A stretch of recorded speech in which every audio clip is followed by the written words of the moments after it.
안녕하세요. 자유이튜브입니다. 오늘은 누가 시장을 이끄는가? 새로운 국면, 주도주가 바뀔까? 돈이 흘러가는 곳이 보이는가라는 제목으로 이야기를 한번 해볼까 합니다. 이번 주 시장은 크게 요동치고 있습니다. 지난주 후반부터 본격적인 조정이 시작됐다. 이런 이야기가 나오고 있는데요.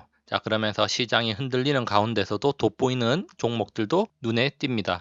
그렇다면은 지금 이런 흔들림이 향후 새롭게 주도주가 태어나는 과정일까? 그렇지 않고 기존의 주도주들이 더욱더 앞으로 치고 나가는 계기가 될까? 여기에 대해서 한번 생각해보는 시간을 가져보면 좋을 것 같습니다.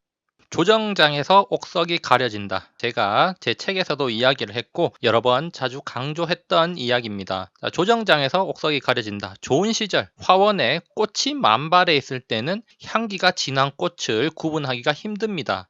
그렇지만 늦봄, 추위 속에서 매와 향기가 더욱 진하게 느껴진다는 사실을 우리는 기억을 해야 됩니다. 시장이 큰 충격을 받고 난 뒤에 향기가 진한 꽃을 구별하기가 쉽다는 것이죠. 갑작스러운 충격과 일시적인 패닉은 주도주를 찾아내기에 가장 좋은 때입니다. 그런 면에서 최근 코스피 4%가 넘는 폭락, 코스닥 7%가 넘는 하락이 나타났고 그리고 반등했습니다. 이런 상황은 향후 주도주를 구별하는데 아주 좋은 기회였다 이렇게 볼 수가 있습니다. 그렇기 때문에 지금 투자자들은 무엇을 해야 하는가? 6월 15일 폭락 이후에 6월 16일과 6월 17일 반등이 나왔습니다. 그러면서 반등장에서 누가 뛰어난 성과를 보였는지를 확인해야 된다는 겁니다. 제가 자주 강조했습니다. 주도주의 돈이 몰리고 충격 이후에는 더 높은 상승률을 보여준다는 겁니다. 진흙 속에서 피는 꽃을 찾아야지 더 크게, 더 안정적으로 먹을 수 있다는 겁니다. 그렇다면 우리가 한번 생각해 볼 수가 있습니다. 왜 돈이 몰리는 곳이 주도주인가? 여기에 대해서 한번 생각을 해 봐야겠는데요. 주도주의 메커니즘을 알아야 됩니다. 주도주는 충격을 받아도 하락률이 낮고 반등 시에는 강한 상승을 보여주는 종목들입니다. 시장보다 강한 놈들, 특히 다른 종목들과 비교해서도 유독 강한 놈들이 있습니다. 그런 놈들이 주도주라는 거죠. 왜 이런 현상이 나타나는가? 주도주를 바라보는 시장의 심리가 반영되어 있기 때문입니다. 이런 주도주라는 거. 제가 여기 밑에 설명도 있지만 간단하게 그림으로 또 표현을 해봤습니다.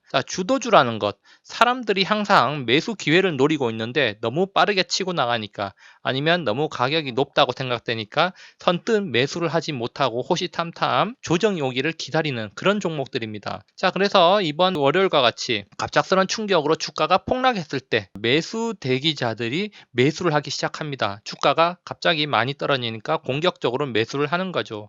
그런데 이런 매수세가 들어오면서 주가 하락이 방어가 되는 겁니다. 다시 말해서 낮은 하락률을 보여주거나 심지어는 오히려 하락을 하다가 플러스로 전환하고 높은 상승을 보여주는 경우도 많습니다.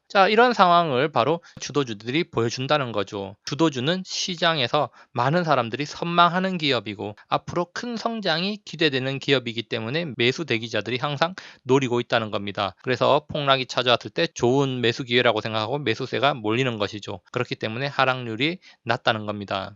그러면은 유독 반등폭이 큰 이유는 무엇인가? 이것도 한번 생각을 해봐야 되는데 매수세가 몰려드니까 하락률이 생각보다 낮습니다. 그리고 심지어는 오히려 플러스로 전환되는 경우도 많습니다. 그럴 때 이렇게 주도주들이 빠르게 반등하는 것을 보고 사람들이 매수에 동참하기 시작하는 거죠. 다시 말해서 놀라서 팔았던 사람들 그리고 매수 대기자들이 순식간에 몰려드는 겁니다. 포모가 발동한다는 겁니다. 지금 놓치면 영원히 놓칠 수도 있다는 두려움 그리고 내가 경솔하게 팔았지만 더 기다리다가는 더 큰 손해를 보고 다시 사야 될지도 모른다는 두려움 그런 것들이 바로 주가를 더욱더 강하게 끌어올리는 거죠. 앞으로 성장할 기업에 돈이 더 많이 몰리면서 주가는 더 큰 상승 탄력을 받으면서 올라간다는 겁니다. 그래서 사람들이 공격적 매수로 주가가 하방 경직성이 형성이 되고 반등을 하면서 오히려 플러스로 전환될 수도 있다는 겁니다. 여기에 포모까지 겹치면서 더욱더 강한 반등을 하고 더 많은 돈들이 주도주로 몰려든다는 겁니다. 바로 이 주가 상승에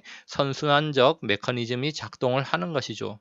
그렇다면은 주도주가 아닌 곳은 어떤가 또 한번 생각을 해볼 필요가 있는데 주도주의 메커니즘과 역의 관계에 있다고 생각하면 됩니다. 주도주가 아닌 소외 섹터, 소외 종목들은 하락 시 더 큰 하락을 보입니다. 안 그래도 평소에 성과가 안 좋았는데 하락을 하니까 사람들이 더 많이 던져버리는 거죠. 미래가 불투명하고 더 상승할지 안 할지도 좀 애매하니까 투매를 하게 되고 이렇게 거센 매도세가 출현하니까 더 큰 하락을 맛보게 된다는 겁니다. 그런데 이런 하락이 문제가 아니라 더 중요한 점은 반등 국면에서 나타난다는 겁니다. 자, 소외주를 팔아치운 사람들이 다시 그 소외주를 사느냐? 자, 오히려 소외주를 팔아치운 사람들은 주도주 매수에 동참을 한다는 겁니다. 자, 소외주에서 오랫동안 답답했던 마음을 털어버리고 앞으로 더 빨리 나아갈 종목에 베팅을 한다는 것이죠. 자, 그렇기 때문에 소외주에서는 돈이 빠져나간 만큼 돌아오지 못한다는 겁니다. 그렇기 때문에 주가는 이전 가격을 회복하지 못하고 주도주와의 괴리는 더욱더 커지고, 자, 그러면은 또 이런 소외주들은 악순환의 고리를 벗어나지 못하고 지속적으로 부진한 성과를 보여준다는 겁니다. 그렇기 때문에 조정 이후에 반등장에서는 주도주를 선택을 해야 된다는 겁니다. 자, 그런데 그러면 누가 주도주인가? 이것을 또 궁금해할 수도 있습니다. 여기에 관한 영상들은 제가 과거에도 많이 이야기를 했지만, 자, 다시 한번 확인을 해 보겠습니다. 자, 누가 주도주인가? 시장보다 강한 놈, 그리고 반등 시 폭락 이전보다 높은 상승률을 보여주는 종목, 업종을 우리가 주목하면 됩니다. 자, 이번 폭락과 반등장에서는 제가 확인을 해본 결과 약 400개 종목 정도가 강한 상승을 보여주면서 폭락 이전보다 높은 가격을 형성을 했습니다. 자, 그런데 제가 그 400개나 되는 종목들을 일일이 다 나열할 수가 없기 때문에 여기서는 대표성을 띠는 시가총액 상위 종목들의 성과를 한번 살펴보면서 업종의 분위기를 살펴보는 걸로 이야기를 마무리 짓겠습니다. 자, 너무나 쉽고 명확하게 찾을 수 있습니다. 사실 이런 것들 찾으려면 누구든지 할 수 있는데 HTS 이용하거나 MTS에서도 검색이 가능하고, 심지어 네이버 증권 같은 데서 조금만 검색해봐도 누가 더 우수한 성과를 보여주고 있는가 이런 것들 충분히 찾을 수 있을 겁니다. 자, 그래서 여기에 보시면은 시가총액 상위주 13개 종목 정도를 제가 추려봤는데요. 여기 12일 금요일 종가를 기준으로 했고요. 그리고 지금 17일 종가를 기준으로 성과가 어떤지 여기서 한번 살펴봤습니다. 월요일 날 이렇게 폭락을 했고요. 그리고 화요일 날 반등을 했고 수요일도 강보합으로 마감을 했습니다. 자, 그렇기 때문에 하락과 반등이 명확히 드러나고 있는데요. 자, 그렇다면 이 기간 동안 시가총액 상위주들의 성과는 어떤가? 자, 가장 높은 성과를 보이고 있는 종목은 지금 LG화학으로 7.7%, 그리고 네이버가 5.8%, 그리고 삼성바이오로직스가 4.1%로 자, 가장 높은 성과를 보이고 있습니다. 자, 그리고 SK하이닉스가 1.76%의 성과를 보이면서 지금 코스피 지수보다 높은 성과를 보이는 시총 4개 종목이 되겠습니다. 자, 그 이하로 코스피 지수 부근에 많은 종목들이 위치해 있긴 한데, 일단 이 중에서 플러스 수익률을 보이는 종목은 삼성 SDI도 포함이 된다는 점 우리가 인지할 필요가 있겠습니다. 그리고 이 기간 동안 가장 낮은 성과를 보이는 종목은 현대차 그리고 LG생활건강이라는 점 우리가 확인할 수가 있습니다. 물론 이것들은 개별적인 종목의 성과지만, 자, 이런 종목들 시가총액이 가장 크기 때문에 업종 대표주로서의 역할을 하고 있다 이렇게 볼 수가 있기 때문에 우리가 참고를 하면 되고, 좀 더 구체적인 사항은 개인적으로 HTS나 MTS를 이용하시기 바랍니다. 자, 그러면은 앞서 살펴보니까 성과가 상당히 좋은 종목들은 그동안 많이 올랐던 종목이 아니냐 이렇게 볼 수가 있겠습니다. 자, 그렇기 때문에 이렇게 많이 오른 종목들이 앞으로도 계속 갈 것인가 이렇게 의문을 가질 수가 있겠는데요. 그래서 어떤 사람들은 이제 주도주가 바뀔 때가 됐다, 최근에 가치주가 많이 올라왔기 때문에 이제 그런 추세로 완전하게 바뀔 것이다, 이런 이야기 하는 사람도 많습니다. 자, 이번 조정이 주도주가 바뀌려는 신호로 읽어야 되는 거 아닌가 이런 이야기 하는 사람들이 있다는 겁니다. 자, 물론 자, 이렇게 많이 올랐기 때문에 밸류에이션 부담이 있다는 거죠. 그렇기 때문에 성장 기술주가 아니라 가치주의 시대가 온다 이렇게 말하는 사람의 논리도 일리가 있습니다. 자, 그렇지만 우리가 과연 올 것인가? 자, 이렇게 의문을 한번 가져볼 필요가 있는데요. 이렇게 성장 기술주가 아니라 이제 가치주의 시대가 올 것이다 이렇게 믿고 싶다면은 그렇게 하면 됩니다. 절대 말리는 사람 없고 그것은 본인의 판단입니다.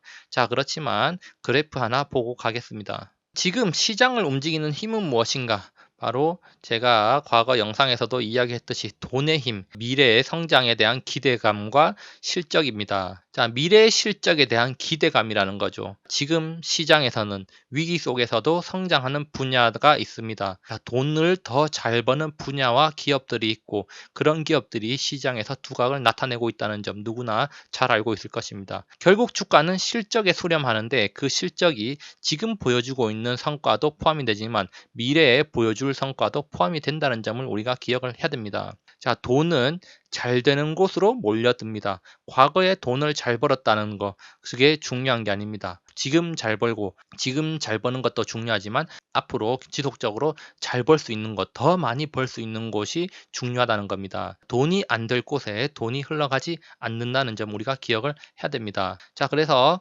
과거의 주도주들의 어떤 밸류에이션 성과를 보면은 2008년, 2010년 차화정 때 자동차, 화학, 에너지가 이렇게 높은 상승을 보여줬고, 그리고 2015년에는 화장품과 헬스케어가 높은 상승을 보여줬습니다. 자, 그리고 2016년과 2017년에는 반도체와 IT 가전이 이렇게 높은 성과를 보여줬었고, 자, 지금 우리가 시장을 바라본다면은 IT 서비스와 헬스케어가 많이 올라온 것처럼 보이지만 과거와 비교해 봤을 때 상승률이 그렇게 높은 편은 아니다, 이렇게 볼 수가 있겠습니다. 과거와 비교해 봤을 때는 아직도 낮은 수준이기 때문에 자, 주도주가 바뀔 가능성은 그만큼 낮다, 이렇게 볼 수가 있는 겁니다. 조정 전후 주도주는 바뀌지 않았습니다. 시장은 여전히 미래에 베팅하고 있습니다. 과거에 얽매일 것이 아니라 미래를 바라봐야 됩니다. 가치 투자를 재정의하십시오. 지금의 시장은 과거의 기준과 잣대로 설명할 수 있는 시장이 아닙니다. 과거의 기준을 적용한다면 지금 시장에서는 하락에 베팅해야 된다는 겁니다. 물론 무엇을 선택할 것인지 선택하는 것은 당신의 몫입니다. 자, 그렇지만 한 가지만 명심하십시오. 선택하지 않으면 결과도 없습니다. 결과를 만들어내지 못한다면 당신의 인생은 바뀌지 않는다는 점을 명심하시고 행동하기 바랍니다. 자, 여기까지 영상을 감상해 주셔서 감사하고요. 항상 즐거운 하루 보내시기 바랍니다. 감사합니다.